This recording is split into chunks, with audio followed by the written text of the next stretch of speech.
book, so thank you. My husband, Scotty, is right back there. He's giving me the signal that I need to talk into the mic more because it's a directional mic. Thank you, darling. So, all right, here we go. Are y'all ready? We are ready. Now listen, if I get emotional, which is possible, right? Talking about a very serious subject, I want you to say these words with me. Ready? Dilly dilly. If I get choked up, I want to hear dilly dilly because it'll immediately break me out of my choke-upness. Okay? All right, good. I'm Christy Vivian again. I am the president and owner of my little publishing company called Move Forward. Move Forward was developed because during 4 years of pure hell, I lost 8 individuals, my sister being one. And I had cancer, breast cancer. Oh yeah, that was that. And the only 2 words that helped me were 2 words I hear in sales. I'm in advertising sales. And they were move forward. Like if I were to put out a presentation and the client says, we would like to move forward with that proposal, and I would be like, yes. So those 2 words helped me move forward, and I started my company. All right, here we go. Who is KB? That's what people call me because nobody gets my last name right. They think Vivian's my first name, so I just go by KB. I'm a longtime Little Elm Lakewood Village resident. I actually live in Lakewood Village. We've been here 24 years. Woo-hoo. I'm an outdoor advertising vet. That's billboards, transit, cinema. That's called outdoor advertising. I've been in that for 30 years. I'm a wife, a mother, and a grandmother. I'm also a sister to Kimmy and an aunt to Minnie. I'm a breast cancer survivor. Anybody else? All right, yes. I'm an executor and a funeral event director, and that was not my choice. That is just because I could organize things like that. So I wrote so many during my time, just if you need tips, I'm your girl. I've also been a musical director, producer of musicals up in Denton. I was also a member, or actually directed a group called Creative Spirits for Christ here in Little Elm many years ago. And also directed many live nativities over at Button. So that's my history there. But I never thought in a million years I'd put Arthur down on my list of accomplishments until now. So I want you to just absorb this quote. It jumped out to me a lot. You have to understand, I wrote this book for the public, right? So I know who's in the room now. But when you write a book like this, you don't know who's going to grab it and read it, right? So you have to kind of be general to where people actually want to read it. And the truth does not care if you believe it. This really stuck with me, and I want you to just kind of marinate on that a little bit as I do my talk. There may be some things that you don't agree with what I'm about to say, but this is my truth, and this was my sister, the Patriot's truth. Her name was Kelly Cannon. So why did I write the book? I had to. I had many heavenly data-dums, like 3 a.m., get up, write. Okay? She needed a memorial. After her death, she was cremated, and her ashes were spread everywhere. We're going to talk a little bit about that. Also, I wanted to get the facts straight because there was a lot of rumors on both sides of the fence about her death, and I really wanted to investigate it and get it right and have it for posterity for our children to read one day about what happened. And I wanted to out those trolls. I wanted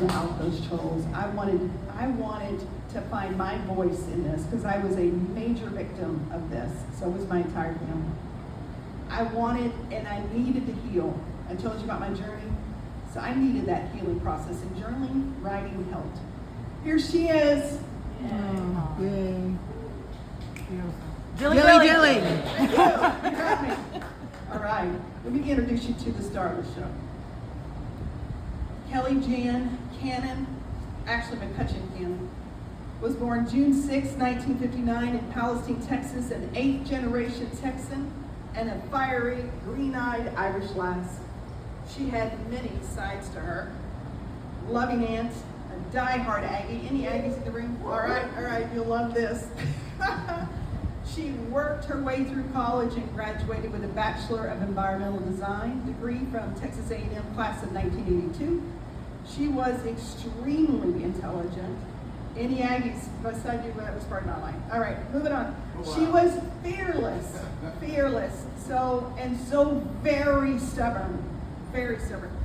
When she dove into a subject or project, it was feet first and all-consuming. Most notably, it was my sister who pushed to get all of the red light cameras in the state of Texas banned as they were discovered to be unconstitutional, of course, after she got a ticket herself. And you're welcome. So, and in 2014, she was awarded the Texas Conservative Leader Award presented to her by Senator Ted Cruz, who also wrote the foreword to the book. She was fearless fighter. She did things that most of us would never have had the time to do. Maybe not in this room, but the rest of us. I learned about her and her passions only after her death, and I'll explain that in a bit. But my sister Kimmy, the surviving sister, really summed it up. My sister was fearless, so much more than me. Dilly dilly. She dared to walk the walk and talk the talk. She loved God and the state of Texas. She amazed me by the way she would jump into her passions. She stood for liberty and justice and would fight to the end for everyone's right to the freedoms our Constitution. Dilly dilly. Yes. Woo woo. All right, so she was one of you. She would have loved to have been here. And she is here, right? Yes. All right, so, but all the stories about individuals need to come back to the family dynamic. So here's the main players of the story. Kelly, Kimmy, my middle sister, 5 years older, and myself.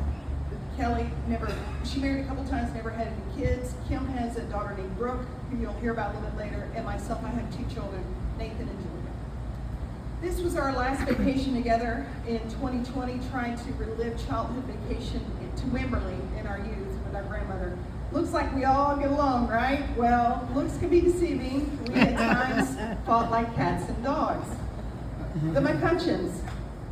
We may look like a loving family, but it was a front to get through life with a very demanding father and a mother who just tried to deal with Dad. We all were loud and dysfunctional. In fact, we put the fun in dysfunctional. We also love to laugh. The book has a lot of humor in it as well. Just please know that it's not all sad, okay? So Kelly was just different. Kimmy and I, again, were 5 years apart. I never really knew my sister, not until our father died. Did the family really gel and treat each other like adults? We lived separate lives for the most part. Therefore, I was shocked to be named my sister's executor in October of 2021 and was stunned to realize that I would be sworn in only 3 months later. The photo is from our trip to Wimberley in the 70s. My sister Kelly has the hat on, and Kimmy right there, always a mother to me, holding my hand. Kimmy and I were tight, but Kelly and I never really got along. Sorry, it's just the truth. So let's take you back to the worst time. Oh my gosh, the lockdown. The lockdown was in March of 2020. We all lived through it. It was tough financially and emotionally for all of us. Many people were confined to live a life by themselves. Only 3 months after my father passed, my mother, in late stages of Alzheimer's, found herself alone and confined to her room based on a Fauci made-up mandate to keep 6 feet apart. And he admitted it was a mandate, made up. Let me share with you a few pages from the book. I read a couple of excerpts because I want you to kind of get the feel of the writing. Okay? Oh, great! I'm so glad there's light here. Woo! For Mother's Day, which is this a photo of May 2020, they set us out in our tents to visit our mother at her assisted living facility. Kelly met me there with arms wide open. Our embrace was her first human contact in months due to the lockdown. I will forever remember that moment in my mind. The visual of Kelly standing there with a huge smile of relief on her face, seeing me walk up, is now burned into my mind. We hugged like we had never hugged before as sisters. It was wonderful. Kelly and I were ushered into a checkpoint at the facility, told to sit down in a hot tent and wait outside. Wait for what seemed like hours for our mother to join for our visit. She came out dressed as best she could with a mask on. I could not see my mother's face. This really made me angry. Imagine having to put a mask on an Alzheimer's patient and them not understanding why. It was so cruel, but unavoidable. Not being able to recognize the barest resemblance of her faces as daughters, she, thank goodness, was able to recognize us enough to, what I call, pretend to know us. I was not allowed to touch her or hug her. My heart ached for my mother, and it still does. Again, the humor stood out. Kelly and I tried to tell her what was happening in the world. We told her there was a pandemic and then all the activities stopped and no one went to work, schools were closed, and everyone was at home waiting it out. We even told her that the sports teams had stopped playing. There was no baseball, there was no basketball, no football. And here came that sharp wit that Alzheimer's dementia could not keep at bay. She piped up loudly and said in an East Texas accent, "Well, I've been waiting for that for 60 years. Oh, I love her. You see, my dad was a huge sports fan, and I'm sure she was relieved that she did not have to listen to the play-by-play in the background anymore. She just made us laugh, which was so much needed at the time. As the months rolled on, I would visit my mother by appointment only. They would drag her out, put her behind a plexiglass wall. We would be masked up on both sides and put our hands on the glass, pretending to touch one another. It reminded me of the 1976 movie, The Boy in the Plastic Bubble with John Travolta. You remember that movie? It was just ridiculous, but again, unavoidable. Because of her hearing loss, we had to shout through the glass to communicate. It was like she was in prison. She was not only in the prison of Alzheimer's, but the prison that our own government put into place. All right. Get the tone of the book now? Yeah. All right. Whew. Shortly after the lockdown began, the vaccine was being developed and pushed hard. Kelly dove in, fact-checked, and determined that it was an experimental drug and there was no way she was going to take it. She was proud to be called a pureblood. She posted about it frequently on social media. This was her point of view and her right to speak her mind. Whew, the media was unrelenting with their platforms. This guy was the worst. The pressure was unbelievable. It was the largest mass public relations campaign of all time.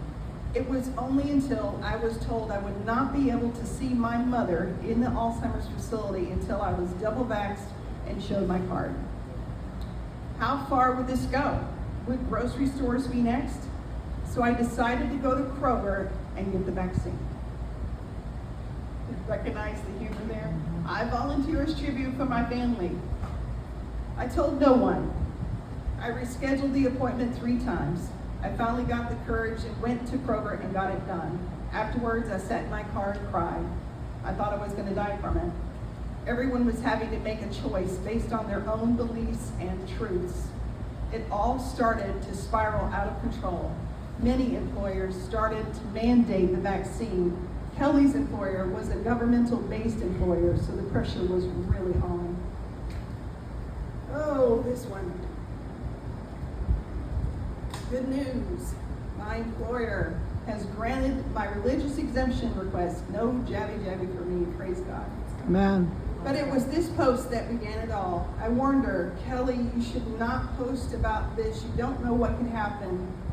Just keep it to yourself and be thankful that they gave you the exemption.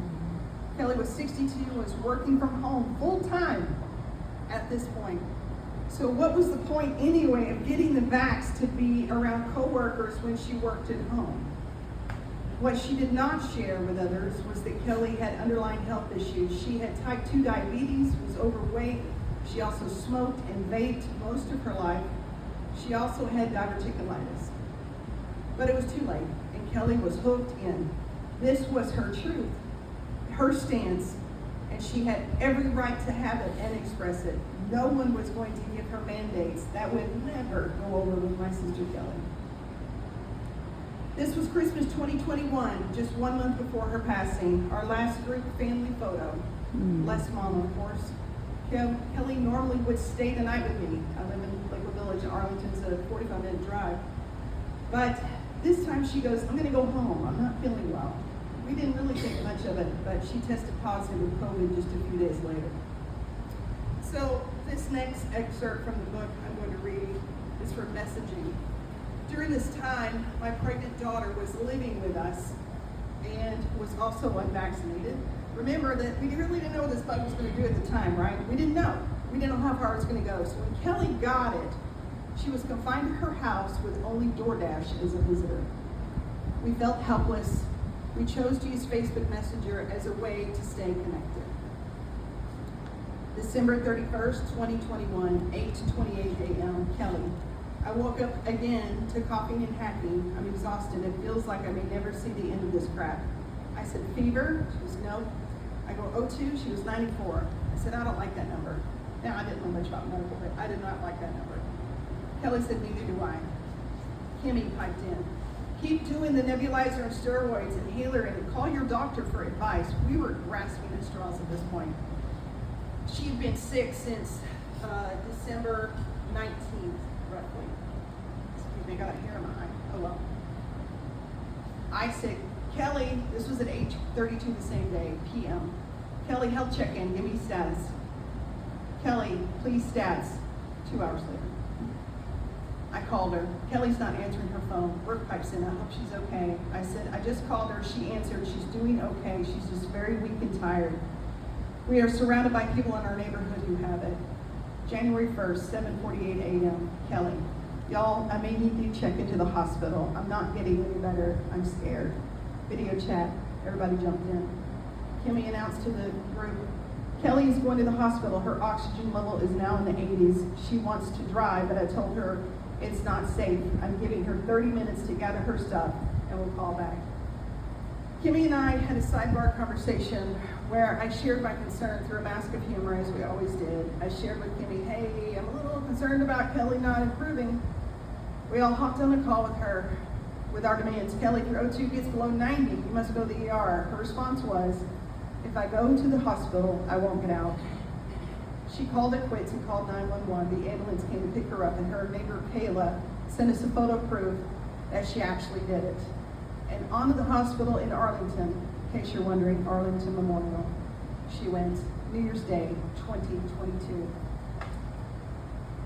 All right, after being, in my opinion, neglected at the end of a very long haul, this is a known anti-vaxxer, very, very advocate, loudly known in the city of Arlington. She ran for city council, so.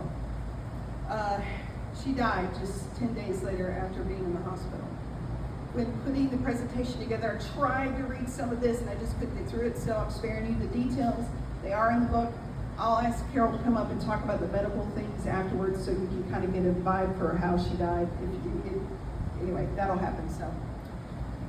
Within 24 hours, my sister makes national news. I'll never forget my sister Kimmy coming into the door. What the hell? We couldn't believe it. Look at those, look at those. Within 24 hours of her passing, she made national news. The media just could not pass the juicy headline that went along with their narrative. This is my favorite. This was Kelly Cannon, a pro-Trump Republican activist from Arlington, Texas. She promoted anti-vaccine activists and recently attended an anti-vaccine conference organized by a local Christian organization. A few weeks ago, she celebrated getting a religious exemption from her job's vaccine mandate, posting on Facebook, no jabby for me, praise God. She died of COVID just last night after 2 weeks gasping for air in the hospital. Get vaccinated, folks. Wow. But it was this little guy, this little emoji screamed out to me during the post about her on social media. Hundreds of these laughing faces were posted when I had asked that we pray for my sister when she was dying. If you would like to know the names of those individuals, they are on page 68 through 73. Let's go. Let's go. And you're welcome. Now, I'm going to read something that came into the mail. The week after she died, we were cleaning up her home, getting it ready for sale, and I walked up to the mailbox and I got a letter in the mail and I opened it. It said, Dear Kelly, how do you feel about not getting that jabby now? Right now, you anti-vaccination nitwit. Okay, you proved your point. Now you're dead. Good riddance. If you really believe in God, you would thank Him for creating the scientists who created the vaccines that will save lives of large numbers of persons worldwide. I'm sure your Republican know-nothings will mourn your passing. They are as dumb as you. Cordially, rest in peace. I go on to say in the book. We could not escape them. Even after death, some idiot from New Jersey decided he needed to type a letter, put it in an envelope, find Kelly's mailing address, put a stamp on the envelope, put it in the mail, knowing that only her family would be the ones to read it. What a piece of shit. I can have an applause for that last part. Yes, ma'am. Now, a little bit brighter tone, that's the worst of the presentation. On the other hand, beautiful memorials started to pour in from her friends about Kelly. Dilly dilly. Dilly dilly. That's my phone. By the way, I'm a Longhorn, so it's just like, and I hear they're actually playing this year for the first time in a long time, so Yeah. it's gonna be cool. All right, so, this one's hard. Woo! In April, only a few months after she died, I was raw during this. I attended an Aggie muster. The Texas Longhorn put on a maroon top and went to this sacred event. Kelly had requested in her will that I attend the muster in her honor, and because of that, I am forever changed. You Aggies know what family is. Dilly dilly. During the ceremony, everyone is asked to get into a large circle of candles. You stand on a piece of paper with a loved one's name on it. Then they announce the name, and you're supposed to say here when it's said. Well, when I said here, I heard a little here, and I was like, what? And come to find out, Kelly's roommate from college was in the audience. Wow. She didn't even know Kelly had died and came to find me. And if that ain't a God thing, I don't know what is. So there was many of those types of things through the book, amazing things. But another Aggie moment, please don't hate me or send me, don't call the cops. Another Aggie moment was making sure Kelly's ashes were placed where she requested, but also where I knew that she loved. Here's an example of ensuring Kelly would always be with the Aggie family as the 12th man. Please don't call the cops. It was done out of love. Thank you for that dilly dilly. I appreciate it. All right, so as a surprise gift that I got my sister Kimmy and Kelly for Christmas before she died were tickets to see Jesus Christ Superstar here at Park. It was like our favorite musical growing up. For the surprise, I actually got Ted Neely to do a video cameo telling them when I got them tickets, right? Well, of course, Kelly passed. She loved the idea, but she passed, and we had to attend the concert and performance without her. We kept an empty chair for her in her honor. But during the writing of this book, one of the lines of the musicals kept coming out of me. It just, which was of course based on the events of the Bible, right? It kept coming in my head. It was another heavenly data dump I could not ignore. During the trial of Jesus, Pontius Pilate asked Jesus, we both have truths. Are mine the same as yours? This is my truth. Family Dilly is dilly. Dilly. And my sister would still be alive if it wasn't for some man-made bug in China called COVID-19.